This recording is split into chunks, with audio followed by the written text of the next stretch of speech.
यह दुर्गा चालीसा का पाठ सामान्य पाठ नहीं है। एकाग्र तो करो, किसी बड़ी बड़ी साधनाओं की आवश्यकता नहीं। चैतन्यता से मां के चरणों में बैठो, श्रद्धा विश्वास से मां के दुर्गा चालीसा के पाठ को करो। एक एक दुर्गा चालीसा पाठ आपके जीवन को रूपांतरित करता चला जाएगा। मगर आवश्यकता है निष्ठा, विश्वास और समर्पण की। मां की भक्ति से आप लोग बहुत भटक चुके हैं, दूर जा चुके हैं। क्योंकि मां से दूर जाने का तात्पर्य आप अपनी आत्मा से दूर जा चुके हैं।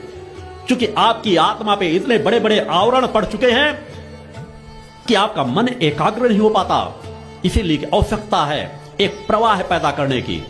गुरु की आवश्यकता इसीलिए होती है। मां और आपके रिश्ते के बीच किसी की आवश्यकता नहीं है, मगर गुरु की आवश्यकता इसीलिए रहती है कि गुरु आपके विचारों को बार बार उस दिशा की ओर जोड़ सके कि जिस दिशा की ओर मुड़ करके आपका हित और आपका कल्याण होना है। आप 2 घंटे 4 घंटे पाठ करते, यह महत्वपूर्ण नहीं है। महत्वपूर्ण यह है आप कितने मन से एकाग्र होकर के चालीसा को पाठ को करते हैं। उस भाव में डूबने का प्रयास करो जिसे देवादिदेव भी मां कह करके पुकारते हैं। हर विषम परिस्थितियों में जब कोई सहारा नहीं प्राप्त होता, तब उन्हें मां की कृपा और मां की कृपा की याद आती है। और इस भूतल पर आज तक एक भी ऐसा उदाहरण नहीं है। देवताओं को असफल होते तो हजारों बार सुना गया है।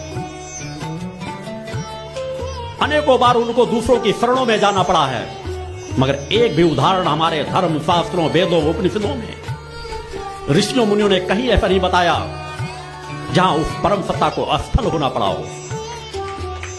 और इसके पीछे वही मूल रहस्य है कि अनंत लोक ब्रह्मांडों की जननी हुए परम सत्ता है। और जो जिस चीज की जन्मदात्री होती है उससे पार तो कुछ होता ही नहीं है। वह जहां जो चाहे परिवर्तन कर सकती है।